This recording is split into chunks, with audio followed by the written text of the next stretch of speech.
they're the winners because they feel as though they're going to get a manager that's going to go into the place now, that's going to give them a little bit more spark, that's going to bring that bit of life back to them. So the managers are probably, the players are probably the winners out of everybody.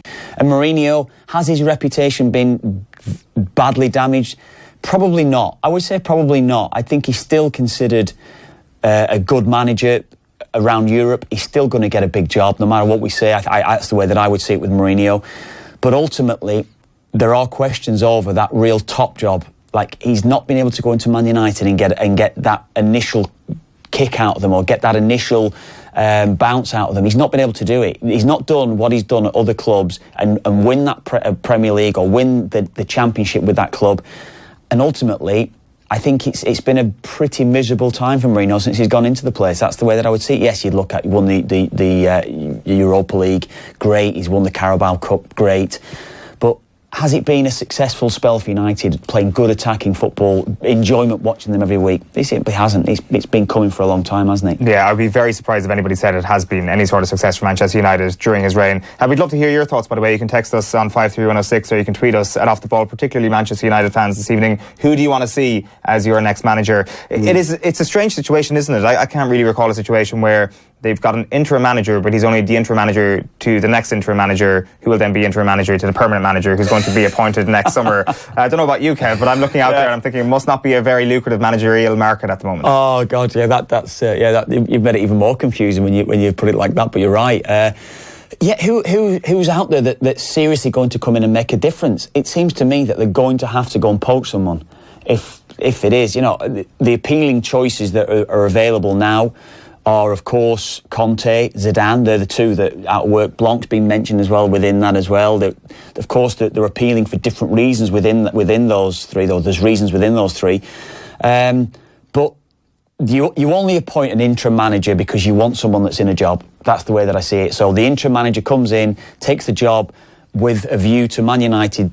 At the end of this season, that's the way that it looks, that they're going to appoint someone big and they're going to go and poach him from another club. That's the only thing that's suggesting within that. So who is it going to be? Pochettino's being mentioned. I think it would be a great appointment for them, but take nothing away from Tottenham. Tottenham are a big club in their own rights. Moving to the new stadium, there's things on the horizon for Spurs where they think we've got positive times ahead of us. So there is a suggestion, or there would be an argument to say that why would he want to leave Tottenham to go to the, I don't know how you want to describe it, maybe the kamikaze approach at Man United. That's probably the way that I'd look at it. Because when I looked at it yesterday and we'd heard that there might have been more money on offer for Jose Mourinho had he got sacked before the PSG doubleheader, and if they were out of Europe, then he would have got paid a little bit less. And when you're thinking about that, I certainly thought, well, Manchester United are going to stick with Jose right until the opposite end of PSG. So what today's decision tells me is that Manchester United secretly still hope to make a top four position, because otherwise what else is there? What else is going to change between now and then? It's the next 4 games, which are quite straightforward in the Premier League for any ordinary Manchester United team. And maybe if they get things back on an even keel this week and they pick up 3 points, suddenly it's 12 points on the bounce and without breaking too much of a sweat ordinarily, and things look a lot more positive. That's my theory on why they acted now. They didn't want to risk not qualifying for the Champions League. It's unlikely it's going to happen as it stands now, of course, but a new manager coming in would give them that bounce straight away, give them the bounce to get them pushing up the league. Now, you say there is a suggestion, it looks like it could have been a true suggestion as well, that if they were to wait until they went out the Champions League, they're saving themselves $7 million. But what is it going to cost them further down the line? That ultimately they could be then way out the Premier League race. I don't think they're going to win the Champions League as it stands. If they were to get through to the next round, it still mean another few million in the coffers anyway for them. So I think they've probably got more chance of qualifying and beating PSG with a new manager on board than they would do with Jose. So I think what they've done is gone, look, let's just pay him in full. Pay him the full whack that we're due him. The suggestion is about €25 million. If that is the case, what's that? That's United have made a lot of €25 million, £25 million mistakes over the years, haven't they? So it seems to me now they can afford to write that sort of money off.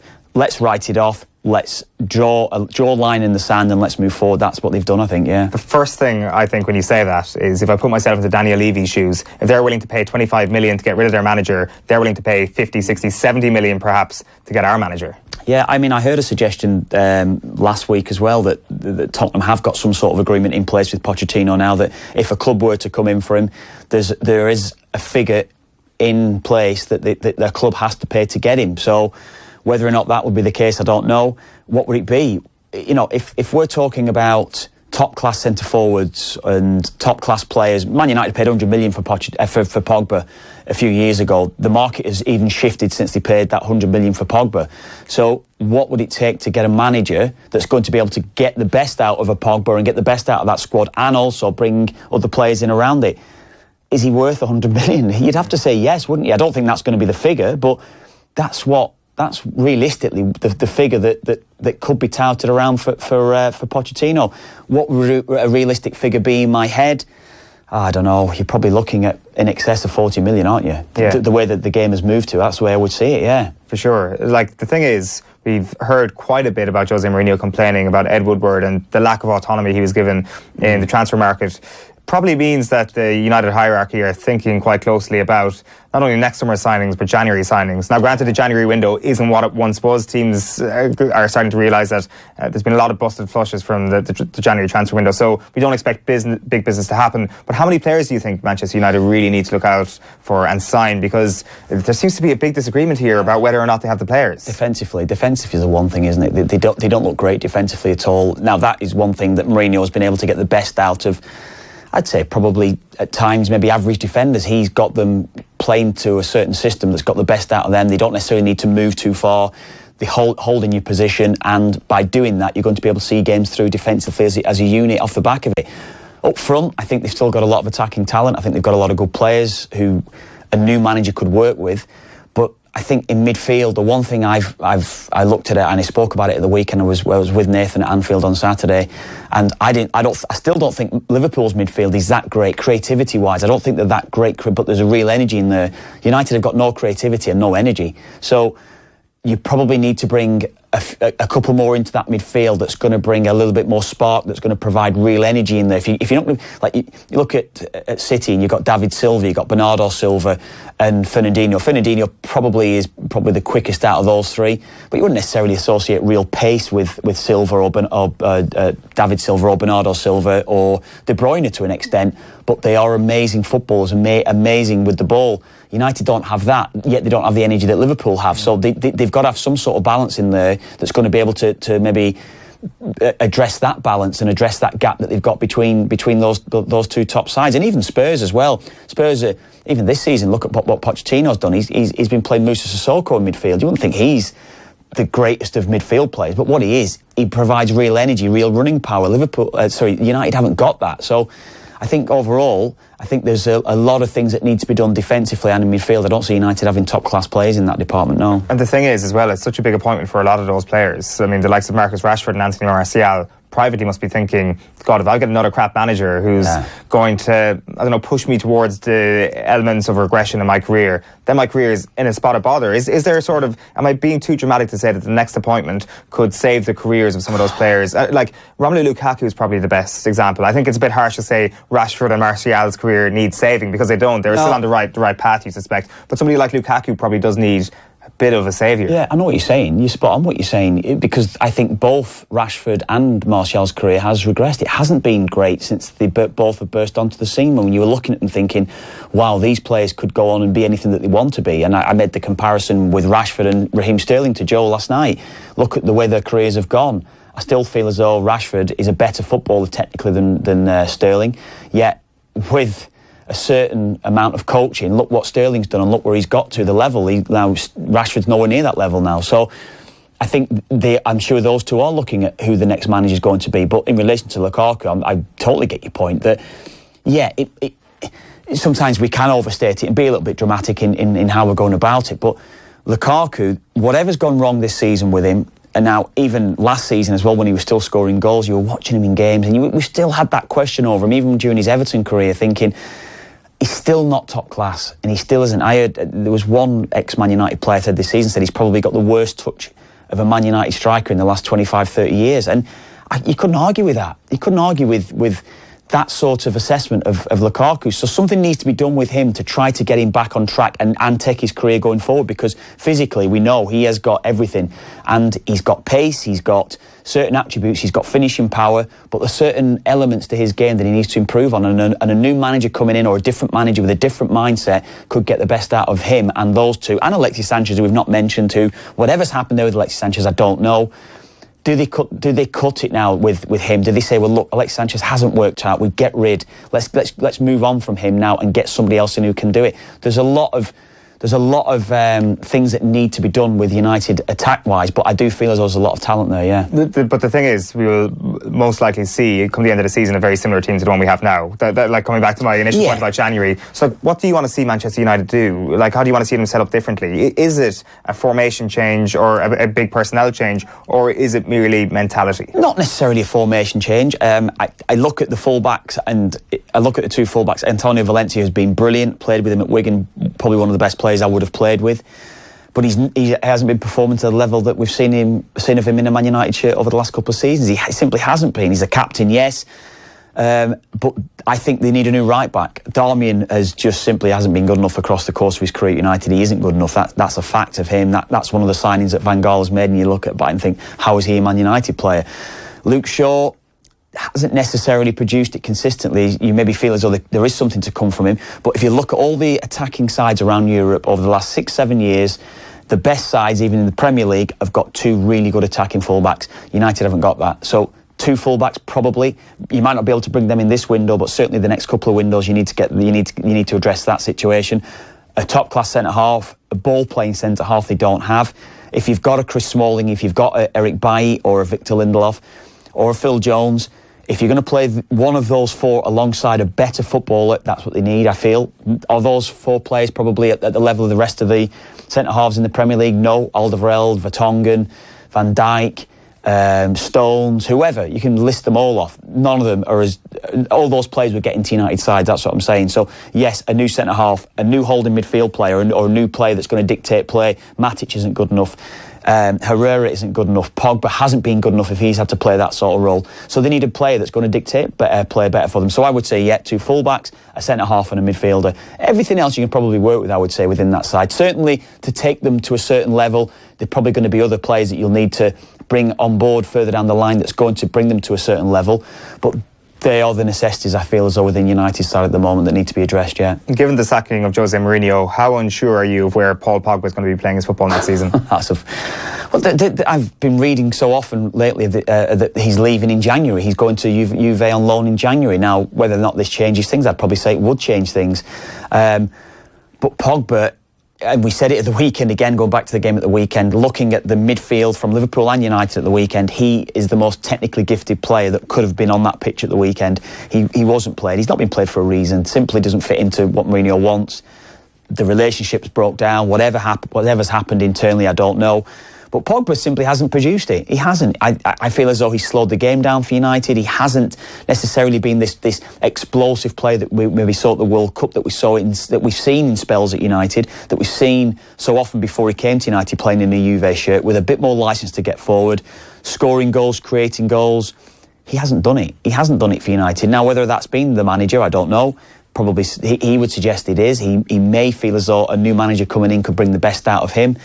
Something needs to be done with Pogba, though, definitely, because even that tweet or that Instagram post that he put out today, that I've seen the suggestion that it was from his advisors, that his advisors have put that out, but that is unacceptable. That is absolutely outrageous, because a manager leaves a club and you're immediately out doing that. That is unacceptable on every level, and that is something, as Roy Keane suggested at the weekend, that if you've got a strong dressing room, that doesn't happen. That needs to be addressed internally within the dressing room, not necessarily even from the club's board or manager or interim manager, whoever it is. That needs to be addressed within that dressing room. And we will get Gary Breen's take on that very shortly. Just before we go to a break, I just wanted to kind of float the idea that, say, if you get in a character, I don't know who the character is, but that character comes into the dressing room and is the exact opposite of what Roy Keane is suggesting, the anti-Jose Mourinho, the person who goes in and says, you're the players, you're leading this dressing room, I'm going to sit back and I'm going to pick the team, but you guys can do what you want, you can do all the endorsements you want, and you're going to be happy men. Would that actually make a material difference? I don't think they've got the players to do that. I don't think they've got the characters in the dressing room to do that as well. The name that springs or that immediately jumps into me if you're looking for the manager to do that would be Zidane. Zidane did that at Real Madrid. He went in, kept everybody happy, got the best out of Cristiano Ronaldo, had a great relationship with Sergio Ramos, who was a big character in that dressing room. But Real Madrid, with a Modric, with a Ramos, with a Toni Kroos, with a Cristiano Ronaldo, a Gareth Bale, they are a different proposition to United at the moment. So no, I think they need someone that's going to go in and get hold of the dressing room, that's going to go in and get hold of them on the training ground and coach them like a Klopp does, like a Guardiola does, like a Pochettino does, whoever it would be. I think they need that type of manager that's going to go in and get hold of that club, yeah. It would be a gigantic risk for Zinedine Zidane to take Manchester United now, wouldn't it? Massive, huge. Again, the suggestion is that he's taking Qatar for the World Cup in 2022. There's some suggestion that Jose might go into that role. Yeah, I could see that one now, couldn't I? I could clearly see that one now for Jose Mourinho. But no, Owen, I can't see Zidane going in and unless I said it to Joe last night, unless he brings in a real top-class coach, and Zidane is the figurehead, the manager, the motivator, the one that's going to be on the training ground, yes, and try to get into the players' heads a little bit, and there still is that Zinedine Zidane factor where the players will be thinking, wow, this superstar's coming in to manage us with a top-class coach, but I don't think that's going to be the case. I can't see. It's a risk for both Zidane and a risk for United. I can't see that being the case now. Yeah, like you do wonder as well sometimes if a manager gets criticised too heavily for one failure. So say Solskjaer, who we'll chat about soon, and Gary Neville, obviously. That, I wonder, has the opposite worked its way with Zinedine Zidane, that he's obviously had one spectacular success. And are we perhaps overrating Zinedine Zidane as a manager, given if it's a harsh thing to say, but I know what you mean.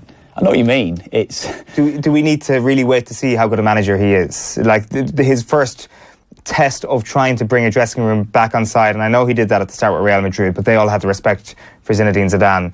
Like, this is a technically extremely challenging job, I feel. Maybe not. Yeah. Maybe Real Madrid was a technically challenging job as well, but I kind of felt it was more of a people managing job rather than this, where there's, as you say, huge level of coaching that's at stake. I'm with you what you're saying there. I think at Real Madrid, politically, I think it would be a difficult job to take on. When we've had Graham Hunter on over the years talking about the political situation, politics in Spain and football, it's such a difficult one to grasp at times because of how they do the presidential elections and all these sort of things. But I think Zidane at United, I don't think it's a motivational job that's needed. Yes, a certain amount of motivation would be needed, of course it would be, but there are a number of factors at United that need to be addressed. I personally don't think Zidane is that person.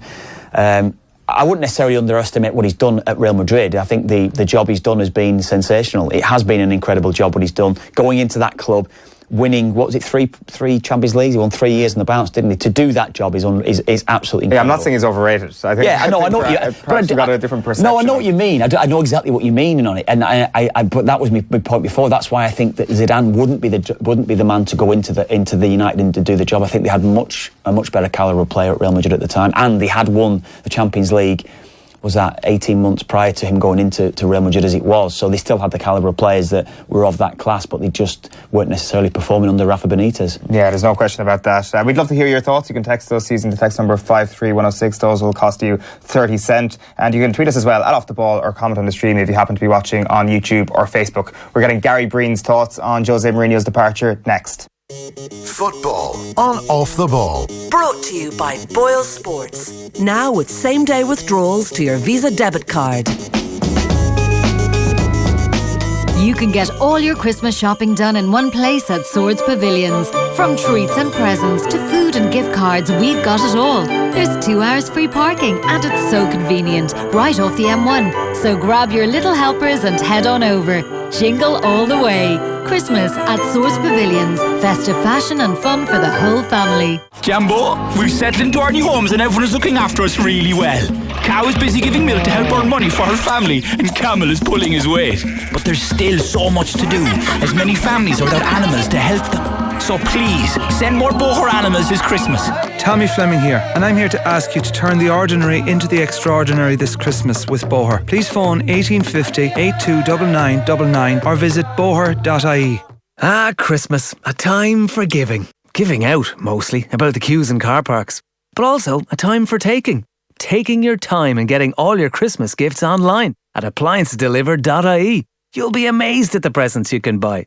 Hairstylers, coffee machines, fitness trackers, smoothie makers. And we deliver right up to Christmas. So even if you've forgotten great Auntie Nora again, there's still time. This year, have Christmas delivered by appliancesdelivered.ie. Christmas dinner. The old questions always come up, like, what did the snowman say to the aggressive carrot? Answer, get out of my face. Or, who hides in the bakery at Christmas? Answer, a mince spy. But if your question is, how long do I cook my turkey? Safe Foods Turkey Calculator has the answer. Find it on safefood.eu, along with lots of other stress-busting hints and tips for the Christmas cook. Safe Foods Turkey Calculator, helping you make sure that your Christmas dinner is an absolute, well, cracker. Off the ball. This is News Talk. I think I'm ready for it. So I could say I'm happy, I'm proud, I'm honored, I'm everything. But the reality is that what I love is to work. And I cannot wait for 7th of July to go on the pitch. Well, in May, it was the FA Cup. In August, it's the Community Shield for Manchester United. Ibrahimovic with 3.5 minutes to play. And very possibly wins the League Cup for Manchester United. Manchester United joined Bayern Munich, Ajax, Chelsea and Juventus as the only sides to win every European competition. They've won the Europa League. I think a very, very good season. We prefer this way, then finish 4th, then finish 3rd, then finish 2nd. We prefer this way. Silva takes, and Lukaku defends. Oh, and it's a gift for Otamendi, who's in on the scoring act again. And Manchester City are back in front. King Stoke with Man United. That is shocking. He got outclassed by Pep there. Sanchez, Pogba 2-2. In a flash, the scene has changed. Shades of red on this blue day. I think there's question marks over some of the players that have been brought in, definitely. Yeah. Have they been good enough? No. I gave a list to my club of 5 names a few months ago. I wait to see if it's possible to have one of these players. If it's possible, it's possible. If it's not possible, it's not possible. Ben Yedder in here. There's the goal. The Sevilla have been threatening. Wissam Ben Yedder has put Manchester United in deep trouble. We went from David Moyes, run down the wing, cross it into 50 million times. Then went from LVG, pass like a team of crabs sideways anyway. And now we've gone to part of the bus, no tactics whatsoever. Where do we go from here? If tomorrow rains in London, it's my fault. You know, if there is some difficulty to have the agreement of the Brexit, it's my fault. He's rapid, and he's through, and he wraps it up for Tottenham. United's worst start since their very first Premier League campaign in 1992. It's a scoreline that will resonate around the football world. Manchester United 0, Tottenham Hotspur 3. 3-0. But also mean 3 premierships, and I won more premierships alone than the other 19 managers together. 3 for me and 2 for them. Respect. He's coming out in press conferences, he's constantly having a go at players, he's having a go at people above him because he's not getting what he wants. I think his mouth is probably out of control and I think he's embarrassing the club. I am the manager of one of the greatest clubs in the world, but I'm also one of the greatest managers in the world. Back to Shaqiri, deflection! Xherdan Shaqiri, the super sub! Surely now Manchester United are beaten. Big breaking news, Manchester United have sacked Jose Mourinho. He was appointed in 2016. Are they going to get the manager that they want for the next 3-4 years at the football club? It's not just as easy as saying, oh, let's get rid of the manager, because Manchester United need to reset. Yeah, that is the voice of Gary Neville. That is the end of the Jose Mourinho era at Manchester United, and we'll be continuing our reaction to that with Gary Breen in just a moment. But just to tell you that Leicester City have equalised against Manchester City in the Carabao Cup quarter-final. Mark Albrighton with the goal. 89 minutes on the clock now. It goes straight to penalties if it stays like that. In the other quarter-final, it is still Burton Albion 1, Middlesbrough 0 at the Riverside. Now, Gary Breen is on the line with us now as we react further to today's news of Jose's departure from Manchester United. Gary, one of the names being mentioned as a caretaker replacement is Ole Gunnar Solskjaer. What was your reaction when you first heard his name mentioned earlier this afternoon? Well, my first reaction was, what would the Cardiff fans be thinking of that? Because he didn't impress many there, did he? But again, United keep saying about they need someone who understands the club, and maybe getting people in like that, promoting a Nicky Butt, that type of scenario, or getting back iconic players to try and solve the problem. But ultimately, you need people who understand not just what Manchester United is about, but ultimately what modern day football is about. And United so successful commercially, but on the football side of things, where it matters most as such, they've been found wanting. Do you know what, Gary? I just wanted to maybe look back at Mourinho there in the rain and the state that the club were in when he took over. It seemed to be going nowhere. But given that what we know about Mourinho and what we've seen from his teams over the years, what do you think went wrong with Mourinho at United in this spell here now, and what's gone wrong this season for them? Well, ultimately, I look at his philosophy, Kevin.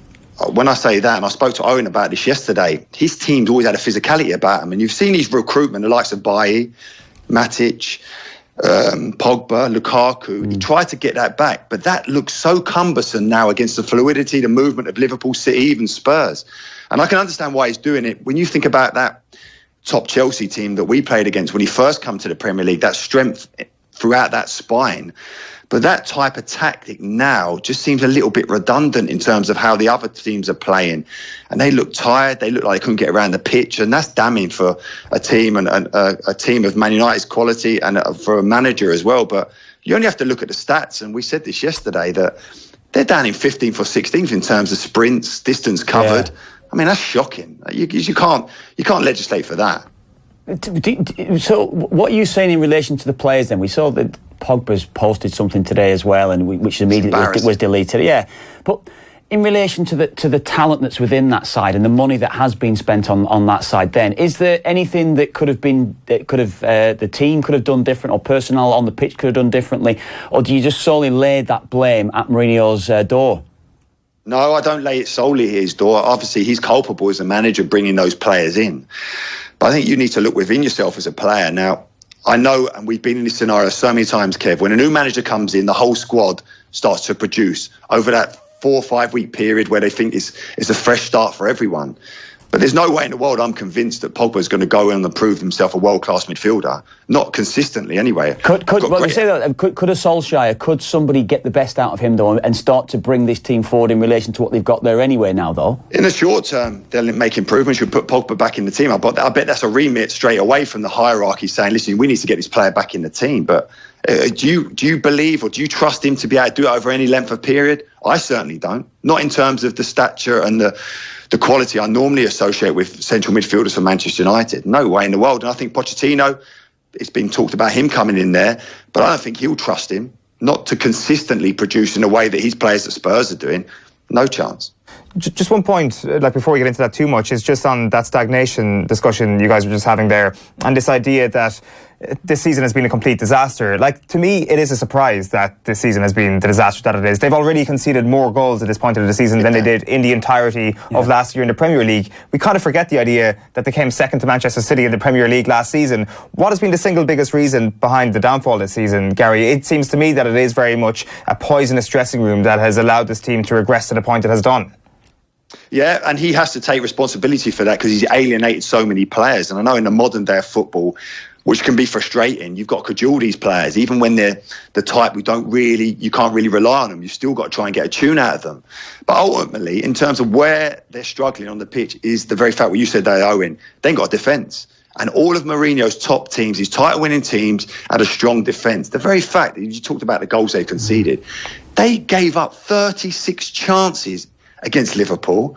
I mean, I wouldn't expect them to do that in 10 games. under a normal Mourinho team. Kev, you remember how difficult it was to even get a foothold in the game against them.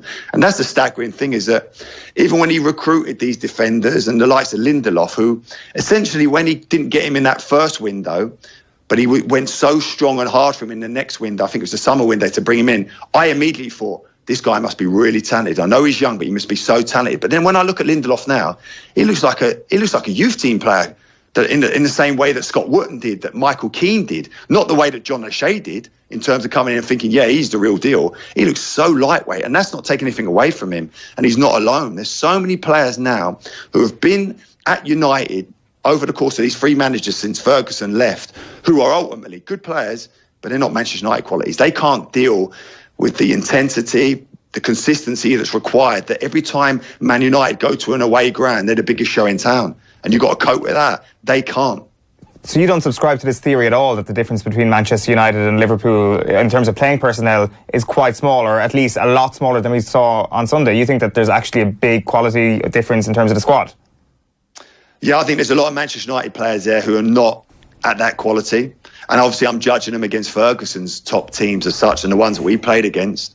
But certainly I think there's a lot to be done. Don't get me wrong, I think a manager can go in and he can improve them. Yes, I have no doubt about that.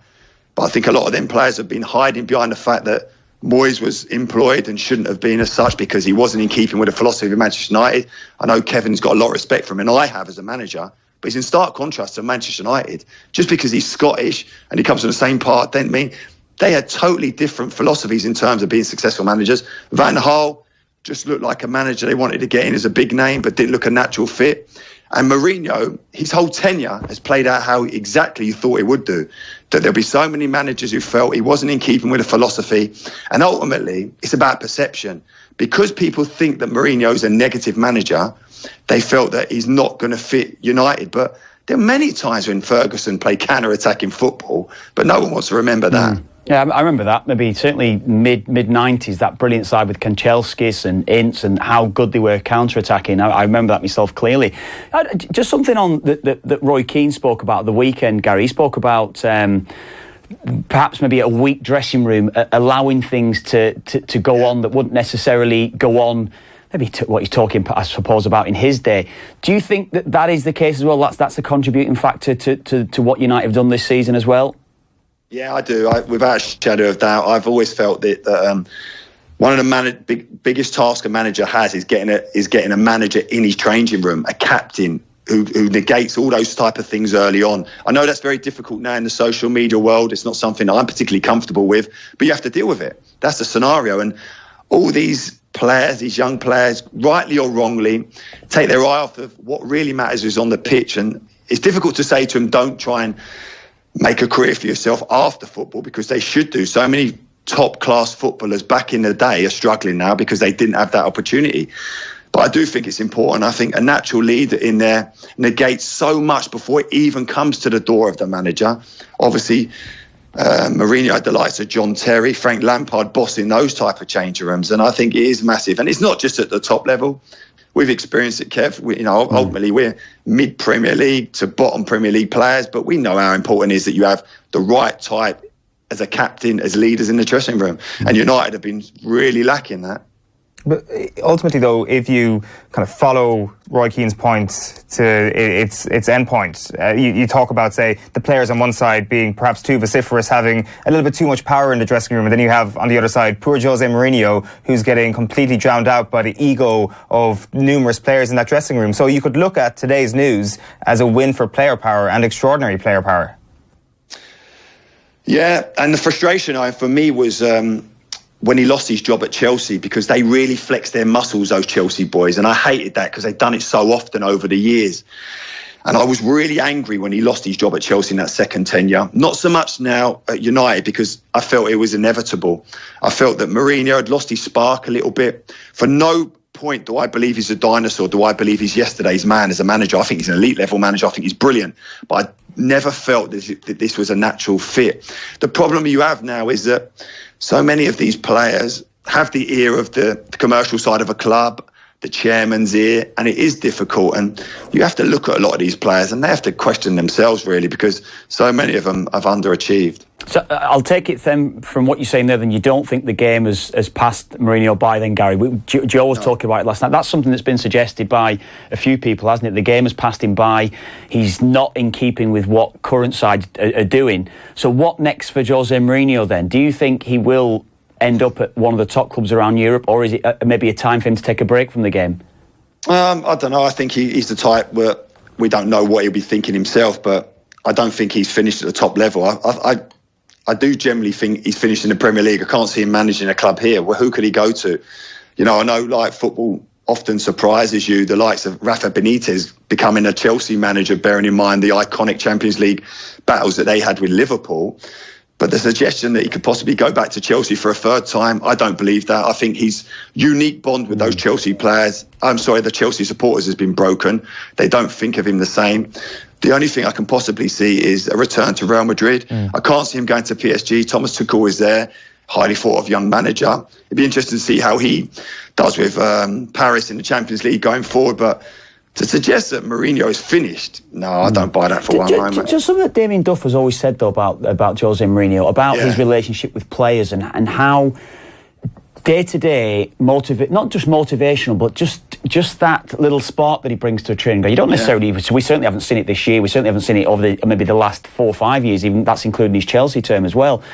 Why do you think then it's gone from players of maybe 10, 15 years ago, I suppose, talking about him with such esteem and saying about the presence that he's got? Why is it now that we're seeing this, I don't know, maybe Pogba, again, talking about the post that he's put up, Lukaku, that the relationship seems fractured. There seems to be so many fractures within that club that it's... What broke Jose? Yeah, exactly. Why? Why has he changed his personality, his demeanour, in press conferences, Gary, and everything? It's so sullen, and it's frustrating to watch because I think when he's at his charming best, he's brilliant. He's a great value. And you're right, Kev. I remember when Duffer signed at Chelsea, we couldn't pick his brains quick enough, could we? We're desperate to know what to do. And likewise, Joe Cole's a good friend.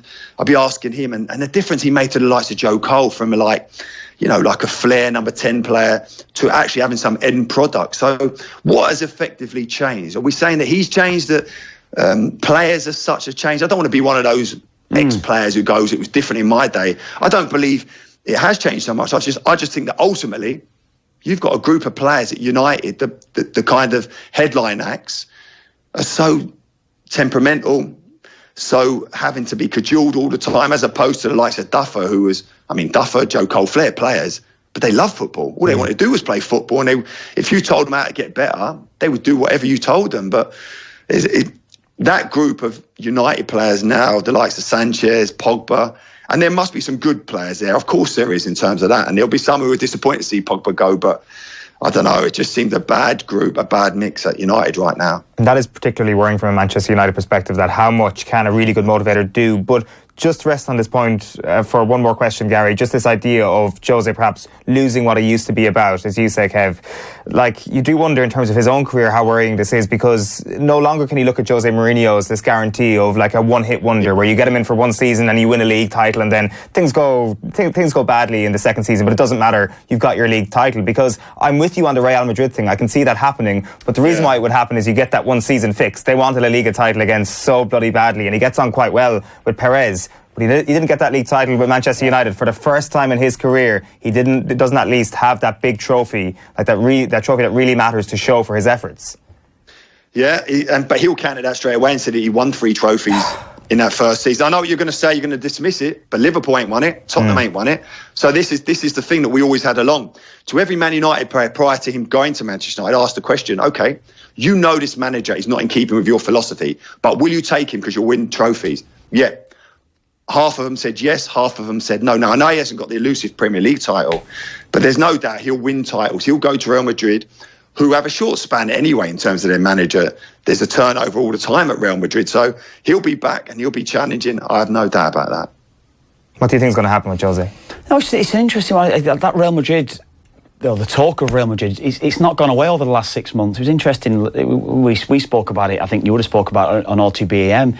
Jorge Mendes coming out talking. Jorge Mendes doesn't say anything. Why is he coming out backing Mourinho? Something seemed to be going on in the background for a number of weeks now. And I just felt it was only a matter of time before this was going to happen. I said it last night, even when I was on with Joe. If he got sacked tomorrow, I wouldn't be surprised if he got sacked in 3 months. This was going to happen. But I could see him turning up at Real Madrid just to provide a spark for him on a short term, and then you look elsewhere further down the line. That's the way that I'd probably see it with him, yeah. Gary, we never actually got your take at the start of this piece on who you actually think should be the next Manchester United manager. I guess it's a two-step process now. There's going to be somebody appointed until the end of the season and then a permanent replacement. If you're Ed Woodward, who are you picking? Well, listen, there's a lot of people saying he shouldn't be picking the next manager. This is the problem. He's made a mistake of the last ones that... I know Michael Carrick will take over temporary. I think, is it Kieran McKenna will come up and coach the team, because Michael, only 6 months into his coaching career, won't be able to cope with that. No one would be able to. But ultimately, if you're looking forward in terms of Manchester United manager, and Tottenham fans won't want to hear this, but Pochettino, Kev, we've known about Pochettino since he turned up to Southampton. Everyone was saying, why was he given the job there? We know Paul Williams, who was coaching with him there, big friend of Lee Carsley. So we knew how good he was, and he's proved it at Southampton, proved it at Tottenham, and everything he's done seems to be in keeping with what Manchester United keeps saying is their philosophy in terms of promoting youth, playing an attractive style of football, and the way he can conduct himself away from it. Now, whether or not they'll be able to get it remains to be seen. They've got a fabulous new stadium. Daniel Levy's not going to give him up. And the problem that Pochettino has is that he's got all these top Tottenham players to sign their new contracts. If he suddenly departs just a couple of months after they've done that, he'll burn a lot of bridges. But he is a driven manager, and if he thinks he's hit the ceiling at Tottenham, he will go. I've no doubt about that. It's whether or not Manchester United can get him. Yeah, I just think if they weren't able to get Pochettino, then Gary, would you look at Laurent Blanc's been mentioned, Antonio Conte's in the running, or certainly in the betting. He's one of the favourites for it. Zinedine Zidane, who's right up there at the very top as well. Could you see United going to a foreign manager again and try to get that some sort of spark from a bigger name? Do you think that's the sort of fit that would go in there and do a good job? I think they'll scour the world. I think they'll do that and try and find the best fit. I think a lot of supporters want a connection in terms of ex-players as such. Laurent Blanc probably gives you that. Zidane, I don't know. I'm not convinced by him, and that's an incredible thing to say, bearing in mind that he's won so many Champions Leagues as such. Antonio Conte, it just feels like a Jose Mourinho Mark II in terms of that negative style of football. I know he's a winner, but he'd be upsetting everyone again. I can't see that as a particularly natural fit. So they've got a difficult period ahead of them, there's no doubt. But they have to get it right. They've made a mess of it since Ferguson retired, and this is why they're now suffering in a way that so many other teams have suffered at their hands before. So listen, you get a taste of your own medicine.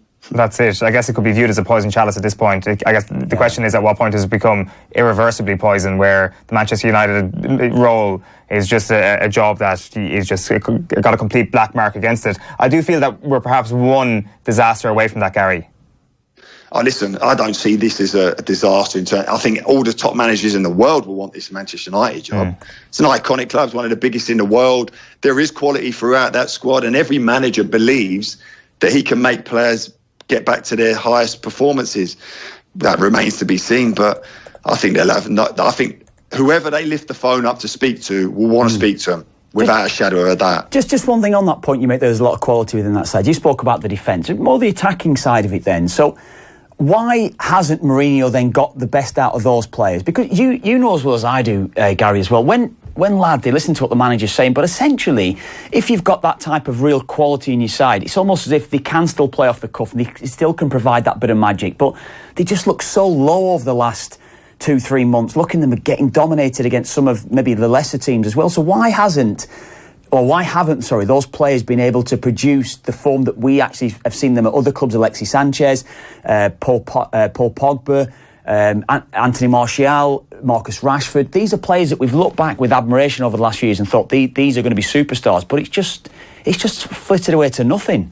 Yeah, but in isolation, Kev, I'd say, for example, Pogba, a serial winner at Juve, but he's in a team full of top players, problem solvers that he didn't have to lead the team as such.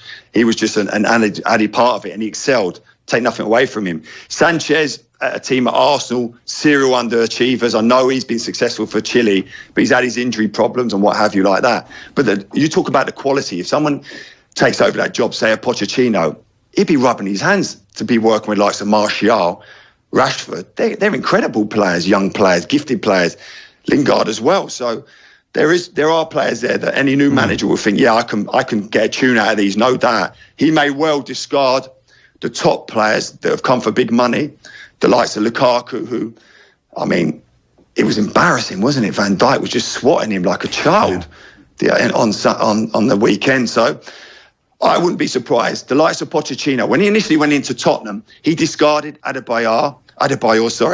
He discarded the other centre-forward for big money that they got from Spain. I can't remember his name now. To bring in a young... Soldado. Now, you can imagine Daniel Levy thinking, hold on, these guys got to play. I'm paying them a fortune. But he said, no, I'm going to promote this Harry Kane, who wasn't a Wayne Rooney. He wasn't a Robbie Keane or Michael Owen, destined. But he saw something on him and he brought him through, as he has done a number of players. So that is probably also why Manchester United think we need to get him in at all cost. Yeah, for sure. Gary Breen, thanks a million for your time. Appreciate it. Thanks, Gary. Thanks. The voice just survived. That's about it. Off the Ball on News Talk. Get Christmas wrapped up this year with freedom at Harvey Norman, with gifts that they'll really love, like the new super powerful Samsung Galaxy Note 9 smartphone, now only €1,099 after cashback.